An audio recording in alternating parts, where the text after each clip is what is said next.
Hi, I'm Alan Hovis. I'm a real estate broker, contractor, and property and casualty insurance agent here in Florida. We've put this channel together for you to answer your questions about buying and selling real estate here in Florida. If you've got additional questions you haven't found answers yet to, just put them in the comments below and we will get back to you. Or maybe we'll make a show about them. Thank you for watching. Experiencing water damage in your condo, especially when it originates from another unit, can be distressing and disruptive. Navigating the process of repair, insurance, and liability requires a clear understanding of your rights, responsibilities, and the appropriate steps to take.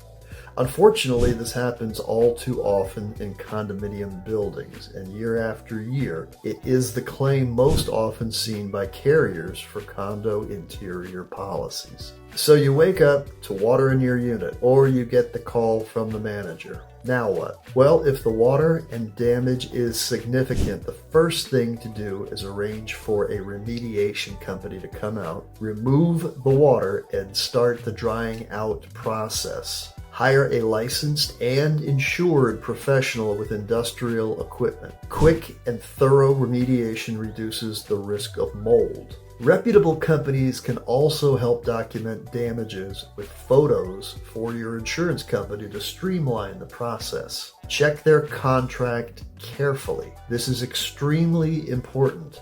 Do not sign their contract if it assigns the claim to them or it automatically makes them the general contractor for all of the rest of your repairs. If you don't feel comfortable reviewing this yourself, get a copy to your insurance agent or your attorney, or ask if they have a different contract that does not have these provisions. They usually do. Photograph, video, and list all damage to the unit and your belongings. This will be invaluable for insurance claims and any potential disputes. If they do not know about the incident already, inform your property management or homeowners association, the HOA, as soon as possible. They may have protocols for handling such incidents and can help facilitate communication between affected owners. Contact the water source unit owner and politely notify that owner or resident of the unit where the water originated if known. Take reasonable steps to prevent additional damage, such as moving valuables out of harm's way or using towels to contain the water spread. Call your agent and report what has occurred and discuss if a claim is warranted. Now, liability for water damage in a condo building often depends on the cause of the leak and Florida condo law and governing documents of your condominium association. The association's responsibility is for damage to common areas and the building's structure, walls, ceilings, to the bare drywall and the exterior of the building. The unit owner's responsibility is the interior structure from the finish on the drywall in and their personal property. In our state, and according to Florida Statute 718, neither the owner of the unit sourcing the water nor their insurance company are responsible for repair or replacement of your unit's interior structure and belongings unless the water damage was due to gross negligence. If that is the case, and it can be proven, which is extremely difficult, then that unit's insurance carrier may cover repairs to affected areas.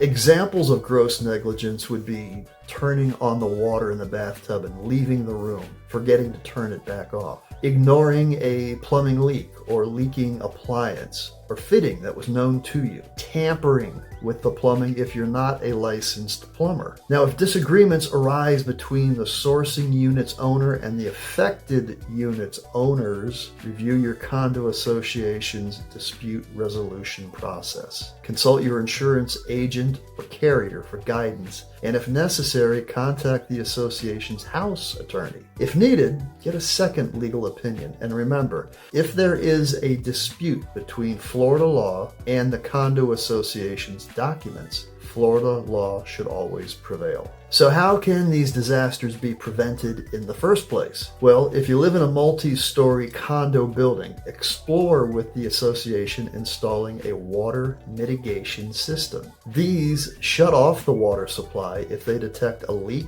or an uncommon water flow in the building and can prevent hundreds of thousands of dollars in damage. Asking if one has been installed is also a great question to ask when you're shopping for a condo. Even with these preventative measures, there is no guarantee an incident like this won't happen. So make sure your condo interior policy does not have an underlying limitation for water damage. Many carriers here are including this endorsement, which caps their responsibility for water damage to $10,000. Which does not go far. So water damage in your condo caused by a leak in your unit or another can be complicated. But acting quickly, documenting everything, and working cooperatively with all parties involved will help you resolve the situation efficiently. Thanks for watching. We'll see you in the next video. Hopefully the content in today's video has helped you answer some questions. If so, please like and subscribe. It helps us keep the channel going and answering all of your questions. Now, I work in the Sarasota-Bradenton market, but we have referrals for agents all over the state of Florida. My contact information is below and in my website, alanhovis.com. And if you are a Florida real estate agent, please contact us if you'd like to be on our referral list. That's it for now. We'll see you in the next video.